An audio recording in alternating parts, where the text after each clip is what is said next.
जिंदगी के रंग कब क्या दिखाने कुछ पता नहीं चलता। मेरी एक कहानी भी कुछ ऐसी ही रंगीली है। जब मेरी जिंदगी का बेस्ट सेक्स हुआ, लेकिन क्या उस टाइम के मज़े की कीमत मैं अभी तक चुका रहा हूँ। ये कुछ साल पहले की बात है, जब मैं मुंबई के बांद्रा वेस्ट में रहता था और तब मुझे जल्द ही घर शिफ्ट करना था। और लकीली एक ब्रोकर ने एक 1 रूम किचन वाला घर दिखा भी दिया था और मैंने देखते ही उसे हाँ भी कर दी। जैसा चाहिए था बिल्कुल वैसा, बड़ा सा किचन विद बाथरूम और एक बड़ा सा कमरा। उसके ओनर से बात होने के बाद यह तो तय हो ही गया था कि 3 दिन में घर पेंट होने के बाद मैं वहाँ शिफ्ट कर सकता हूँ। इस एवज़ में मैंने अपना सारा सामान पैक करके रख दिया कि 2 दिन के बाद शिफ्ट तो कर ही लूँगा, लेकिन ऐसा हो ना सका। ओनर के डैड ने किसी और को वो घर दे दिया था और अब मैं बीच में ही फंस गया, क्योंकि अब पुराना घर खाली करना था और मेरे पास कोई जगह नहीं थी रहने के लिए। किसी तरह से मैंने अपना सामान किसी दूसरे दोस्त के फ्लैट पर रख दिया और फिर से घर ढूंढने में लग गया। कोई 20 दिन तक कभी कहीं सोकर तो कभी और कहीं सोकर मैंने रातें गुजारी, लेकिन बहुत ढूंढने पर भी कोई फ्लैट ना मिला। फिर एक दिन अचानक उस पुराने ब्रोकर का फ़ोन आ गया कि वो फ्लैट वापस अवेलेबल है।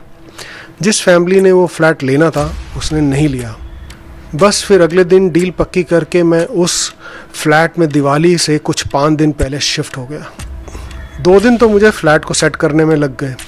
बाकी के सामान के साथ मेरे पास एक साइकिल भी होती थी जो मैंने किचन में रख दी। फिर सफाई करवाई और दिवाली की पूजा भी करी। और शिफ्ट होने के कुछ हफ्ते बाद ही मेरी बेल्जियम की फ्रेंड, जिसे मैं कोलकाता में घूमते वक्त प्रिंसेस स्ट्रीट पर मिला था, वो आ गई। मैं फिल्म इंडस्ट्री में काम करता था और वो बेल्जियम में मॉडलिंग करती थी। वो मेरी ही जितनी लंबी थी, कोई 5 foot 9 inch, perfect model body, slim and hot but और ब्लॉन्ड हेयर। ब्लॉन्ड हेयर मेरी शुरू से ही कमज़ोरी रहे हैं, तो मेरा उसकी तरफ अट्रैक्शन इंस्टेंट था। और इसी तरह से हमारी बातचीत शुरू हो गई और फिर याराना भी बन गया। और फिर वो तकरीबन 2 महीने इंडिया में घूमती रही और अब कोई 10 दिन में उसकी वापसी की फ़्लाइट थी मुंबई से। तो वो लास्ट के कुछ 10 दिन वो मेरे साथ मुंबई में टाइम एंजॉय करना चाहती थी। पहली रात तो हम सोए ही नहीं, सारी रात सेक्स होता रहा। कोई 3 घंटे तक वाइल्ड सेक्स चलता रहा। फिर तकरीबन सुबह के 7-8 बजे हम सोए। देर दोपहर उठते ही उसने मुझे किस किया और नहाकर बेड पर आई तो कहने लगी। वो इंग्लिश में बात कर रही थी, लेकिन मैं हिंदी में बताऊंगा। उसने कहा कि सारी रात उसे कुछ अजीब सा लगा। सेक्स के टाइम पर भी उसे कुछ अजीब सा लग रहा था। मैंने कहा, मैंने आज तक ऐसा वाइल्ड सेक्स नहीं किया है and I am sure you enjoyed it as well. उसने कहा, यस आई लव्ड इट, मतलब वी वर ऑसम, लेकिन समथिंग वॉज देयर, पता नहीं क्या, बट समथिंग वॉज देयर। मैंने कहा, तुम इंडिया घूम कर आ रही हो, मस्ट बी टायर्ड। वो फिर बोली, नहीं यार, I feel some strange things here. मैंने कहा, हो सकता है, मैं कुछ दिन पहले ही यहाँ शिफ्ट हुआ हूँ, तो हो सकता है कुछ नई प्लेस की नई वाइब हो। किसी तरह से बात वहीं ख़त्म हो गई। अगले 10 दिन तक हमने खूब वाइल्ड सेक्स किया, पर उसके दिमाग में से वो नेगेटिवनेस नहीं जा पाया। मैंने वैसे ही एक दिन मजाक में कहा, शायद तुम पर किसी ने ब्लैक मैजिक कर दिया होगा, तुम वैसे ही काफ़ी सारी स्पिरिचुअल प्लेसेस घूम कर आ रही हो। वो भी हंसने लगी। एनीवे, 10 दिन बाद वो चली गई। उसके जाने के 1 दिन बाद ही मैं कुछ उठाने के लिए झुका तो मेरी कमर में दर्द शुरू हो गया। नॉर्मल सा दर्द था, मुझे पहले भी बहुत बार हो चुका था जब मैं जिम में रेगुलर होता था। फिर मैं कुछ दिन तक रेस्ट करता रहा, शायद दर्द चला जाएगा। और ऐसे ही बिना बात के मेरे कुछ 5 महीने बिस्तर पर ही निकल गए और मुझे इस चीज़ का एहसास भी नहीं हुआ। फिर एक दिन अपने लेजीनेस को तोड़कर मैं एक ऑर्थोपेडिक डॉक्टर से चेकअप करवाने गया। उसने कुछ एक्सरे वगैरह लिए तो कुछ भी नहीं निकला। फिर उसने मुझे एक फिजियोथेरेपिस्ट के पास भेज दिया। उस फिजियोथेरेपिस्ट ने मुझसे कुछ एक्सरसाइजेस करवाई और उस एक्सरसाइजेस के बाद मेरा दर्द और बढ़ गया।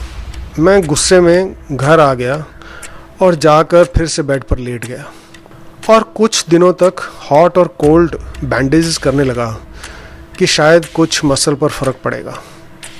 इस बीच में मेरी एक एक्स स्पेनिश गर्लफ्रेंड भी आ गई। वो एक हफ्ते के लिए इंडिया आई थी। उसको आगे ऑस्ट्रेलिया अपने बॉयफ्रेंड से मिलने जाना था, तो मुंबई में एक हफ्ते का स्टॉप ओवर ले लिया। कोई 1 साल बाद मैं उससे मिल रहा था।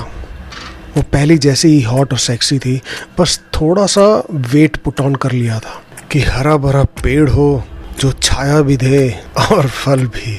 मतलब बहुत ज़्यादा हॉट हो गई थी। बैक इशू की वजह से मैं सिर्फ women on top and dog shot ही कर सकता था, जो 1 हफ्ते तक चलता ही रहा। उसने मुंबई पहले देखा हुआ था, तो हम मोस्टली घर पर ही रहते थे। सारा दिन यूं ही बिना कपड़ों के बिस्तर में रहना, पिक्चरें देखनी, बियर पीना और सेक्स करना। कभी कभी कुर्सी पर बैठकर या टेबल के सहारे खड़े होकर भी कर लेते थे। और खाना हम मोस्टली ऑर्डर कर देते थे, तो घर पर ही डिलीवर हो जाता था, या फिर कभी शाम को बाहर भी खाने चले जाते थे। लेकिन हैरानी ये थी कि बैक पेन होने के बावजूद my sexual performance was top notch. और मैं इस वजह से खुश था कि ऐसा सेक्स मैंने आज तक नहीं किया था। और बात सिर्फ ये मेरी ही खुशी की नहीं थी, मैं लड़कियों को भी पूरी तरह से सेटिस्फाई कर पा रहा था। फिर एक रात अजीब सी आवाज़ सुनकर आंख खुली तो देखा कि वो मेरी खड़ी साइकिल में पैडल से खेल रही है। फिर कुछ सेकंड तक खेलने के बाद वो मेरे पास आकर लेट गई। मैं भी थका हुआ था तो फटाफट सो गया। सुबह जब मैंने उससे पूछा कि रात को तुम साइकिल के साथ क्यों खेल रही थी, तो बोली उसे कुछ याद नहीं। लेकिन फिर स्पेनिश फ्रेंड ने भी वही कहा जो मेरी बेल्जियम फ्रेंड ने कहा था, that she felt strange as well. बिल्कुल बेल्जियम वाली की तरह उसने एग्जैक्ट सेम वर्ड्स यूज़ करे थे। एनीवे, वो 1 हफ्ते के बाद ऑस्ट्रेलिया चली गई और उसके जाने के बाद इसी तरह से बेड के ऊपर मेरे 3 महीने और निकल गए। फिर कहीं से मुझे एक नई फिजियोथेरेपिस्ट का पता लगा। किसी तरह से मैं उसके क्लिनिक पहुंचा। उसने मेरी रिपोर्ट्स देखी और वहीं 3-4 एक्सरसाइजेस करवाई। वो तो कुछ जादूगरनी सी थी। वहाँ 20 मिनट की एक्सरसाइजेस में मेरी बैक 60% ठीक हो गई। उसने मुझे वो एक्सरसाइजेस 3 बार रोज़ करने को बोला और अगले 2 हफ्तों में उन एक्सरसाइजेस को लेकर मैं 90% तक ठीक हो गया। ठीक होने के 3 दिन बाद ही मैं बिल्डिंग की सीढ़ियों से नीचे जाते वक्त वहीं कहीं बीच में फिसल गया और सीधा अपनी स्पाइन पर जा गिरा। स्पाइन में करंट सा दौड़ गया। मैं सीधा भी बैठ नहीं पा रहा था। किसी तरह से झुककर दीवार को पकड़कर अपने कमरे में वापस गया और सीधा बेड पर लेट गया। और इस तरह से I was back on bed. 2 दिन रेस्ट किया तो बैक पेन थोड़ी कम हो गई, लेकिन अभी भी मैं ठीक से खड़ा नहीं हो पा रहा था। तो फिर मैंने उस मैजिशियन फिजियोथेरेपिस्ट को फ़ोन किया, लेकिन कोई फ़ायदा ना हुआ क्योंकि उसका फ़ोन हमेशा ही बंद रहता था। अगले दिन किसी तरह से हिम्मत करके ऑटो में 1 घंटा बैठकर मैं उसके क्लिनिक गया। वहाँ जाकर पता लगा कि कोई रोहित नाम के अमेरिकन इंडियन से उसकी शादी हो गई है और वो अमेरिका शिफ्ट हो गई है। वापस घर आकर मैं वापस बिस्तर पर लेट गया। बैक पेन के पूरे टाइम में मैंने सारी यूरोपियन मूवीज़ देख डाली और क्योंकि मैं सिर्फ खड़ा हो सकता था तो अपने कमरे की दीवारों पर ड्राइंग्स बना कर रख दी और इस तरह से मेरा टाइम बीत रहा था। फिर अप्रैल आया और गोवा का ऑफ सीज़न शुरू हो गया था, जिस वजह से मेरी एक रशियन फ्रेंड ने यूरोप जाने की टिकट मुंबई से करी थी, इसलिए वो अपनी फ्रेंड के साथ मेरे घर आ गई। इस फ्रेंड को मैं 3 साल पहले गोवा के अरम्बोल बीच पर मिला था। So we were in touch WhatsApp पर, हमारी बातें होती रहती थी। उन दोनों ने आते ही पहले घर की सफाई करी, फिर बाज़ार से चिकन वगैरह लेकर आ गई और खाना बनाया। फिर हमने बियर पी और खाना खाया और उस दिन काफ़ी महीनों बाद मैंने घर का खाना खाया था। कम से कम बैक पेन में एक फ़ायदा तो हुआ कि घर भी साफ़ हो गया और खाना भी बन गया। फिर रात को मेरे साथ लेट गई और उसकी फ्रेंड साइड में फ्लोर पर एक मैट्रेस पर। मेरी बैक पेन थी, फिर भी हम मेकआउट करते रहे और उसकी फ्रेंड साइड पर मैट्रेस पर ही सोती रही। फिर नेक्स्ट नाइट हम तीनों ने बहुत पी ली और टल्ली हो गए। वो दोनों रशियन ब्लॉन्ड थी और ब्लॉन्ड लड़कियां शुरू से ही मेरी कमजोरियां रही हैं। मेरे दिल में जो उस समय आ रहा था शायद उन दोनों ने पढ़ लिया। फिर जैसा मैं सोच रहा था हमारा थ्रीसम शुरू हो गया। बैक पेन थी, फिर भी किसी तरह से मैंने चाट कर उनका पानी निकाल दिया। सारी रात जुदाई चलती रही। हम तीनों पसीनों पसीनों हो गए थे और थक गए थे। फिर यूं ही एक दूसरे को हक करके हम सो गए। रात के बीच में मेरी आंख खुल गई क्योंकि मेरी फ्रेंड बहुत ज़ोर ज़ोर से नींद में ही कुछ बड़बड़ कर रही थी। ये पहली बार था कि वो ऐसा नींद में बोल रही थी। कहते हैं ना, when you are happy and tired तो आप नींद में बोल सकते हो। तो मैंने सोचा शायद मैंने उसको सेक्सुअली सेटिस्फाई कर दिया है, तो वो नींद में मुझे थैंक यू कर रही है। और ये सोचकर मैं स्माइल करता हुआ सो गया। सुबह वो एकदम से ऐसे उठी जैसे नाइटमेयर देख लिया हो। इधर उधर देखकर चिल्लाई, इस घर में कुछ है, इस घर में कुछ है। एनीवे, मैंने इस बात पर फिर से कुछ ध्यान नहीं दिया और उसको शांत किया। एक हफ्ते तक वो मेरे साथ रही। वो रोज़ खाना बनाती थी और हम पिक्चर देखते थे और रात को थ्रीसम करते थे। मैंने कई बार देखा कि मेरी फ्रेंड हर दूसरी तीसरी रात को उठ जाती थी और फ्लैट में इधर उधर टहलने लगती थी। फिर कुछ सेकंड बाद मेरे साथ आके सो जाती थी। फिर एक हफ्ते बाद वो दोनों चली गई। पिछले साल भर में सबसे अच्छी बात यह थी कि हर लड़की के साथ मेरा सेक्स ज़बरदस्त था, जैसे हम इन्वॉल्व हैं। और मैं 1-2 घंटे तक सेक्स कर पा रहा था, मतलब फुल टाइम टन रहता था। ऐसा लग रहा था जैसे मैं सेक्स का सुपरमैन हो गया हूँ। कामा सूत्र का भगवान मेरे में ही आ गया है। फिर उनके जाने के कुछ दिन बाद मेरा बैक पेन भी थोड़ा जाता रहा। दिवाली फिर से आने वाली थी तो मैंने फ्लैट की सफाई करनी शुरू कर दी। तो सफाई करते वक्त मैं कुर्सी पे चढ़कर कुछ उतार रहा था, तब ऐसा लगा किसी ने मेरी कुर्सी खींची और मैं धड़ाम से नीचे गिरा और मेरी बैक में फिर से करंट सा दौड़ पड़ा और मेरी बैक पेन वापस आ गई। किसी तरह से ज़मीन पर रेंगता हुआ मैं बेड पर गया और लेट गया। ये कहानी मैं आप लोगों को बता तो रहा हूँ, लेकिन अभी तक मुझे ये एहसास नहीं हुआ है कि इस घर में कुछ गलत है। मुझे अभी तक ऐसा लग रहा है कि घर बहुत अच्छा है, जैसा इस फ्लैट ने मुझे अपने आगोश में ले रखा है और मैं कोई भी नेगेटिव चीज़ें नहीं सोच पा रहा हूँ यहाँ पर। फिर से कुछ दिन तक मैं बेड पर लेटा रहा। घर से बाहर सिर्फ खाना लेने और सामान लेने जाता था। दिवाली आने पर फिर से मैंने पूजा करी, लेकिन मोस्ट ऑफ द टाइम मैं बेड पर ही रहता था। पिक्चरें देखता या कभी कभी कुछ नावल पढ़ लेता था। नावल पढ़ने पर मेरी आदत थी कि जहाँ बीच में नावल छोड़ता था उस पन्ने को टॉप के कॉर्नर से फोल्ड कर देता था, जिससे मुझे बार बार पेज ढूंढना न पड़े नावल पढ़ने के लिए। लेकिन हर रोज़ अगले दिन वो फोल्ड खुला हुआ मिलता था और नावल बेड के कहीं इधर उधर ही पड़ा मिलता था। फिर मैंने सोचा शायद रात को सोते वक्त मेरा हाथ वाथ लग जाता होगा, जिस वजह से नावल इधर उधर हो जाता है। फिर कोई 10 दिन बाद दार्जिलिंग से मेरी एक्स गर्लफ्रेंड का फ़ोन आया कि वो आ रही है।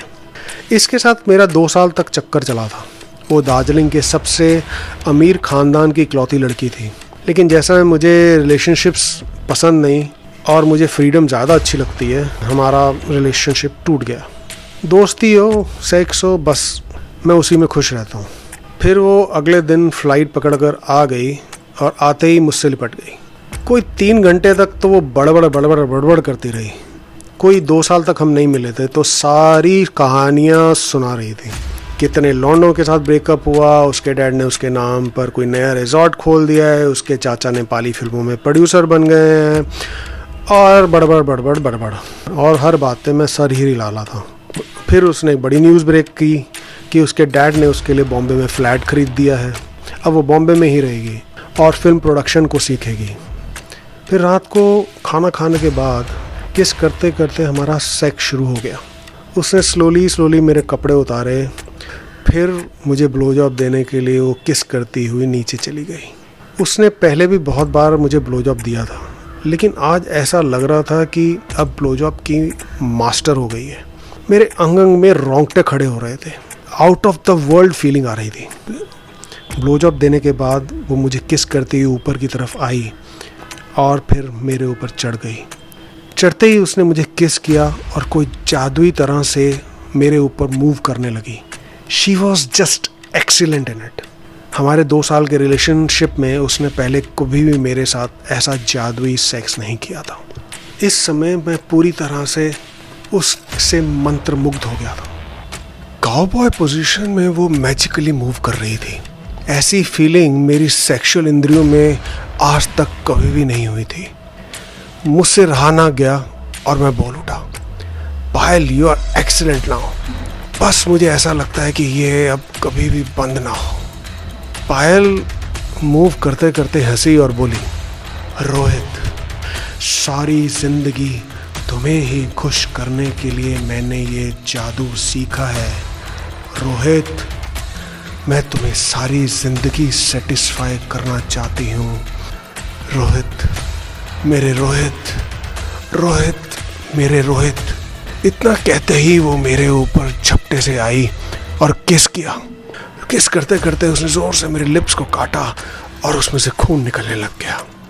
उसकी ये बातें सुनते ही मेरी इंद्रियां जैसे मेरी गांड में से बाहर आ गई और मेरी हार्डनेस सूखे बेर की तरह हो गई, क्योंकि मेरा नाम रोहित नहीं था और वो आवाज़ पायल की नहीं थी। अगले ही दिन जैसे तैसे करके मैंने घर चेंज कर लिया। फिर कुछ दिन बाद पता लगा कि एक लड़की ने अपने आप को जलाकर उस घर में आत्महत्या की थी, किसी रोहित नाम के लड़के के लिए। और उस टाइम से अब तक मेरी लाइफ में जो हुआ या हो रहा है वो मैं शेयर नहीं कर सकता, लेकिन अभी भी कभी कभी मेरे नॉवल का पन्ना सीधा मिलता है।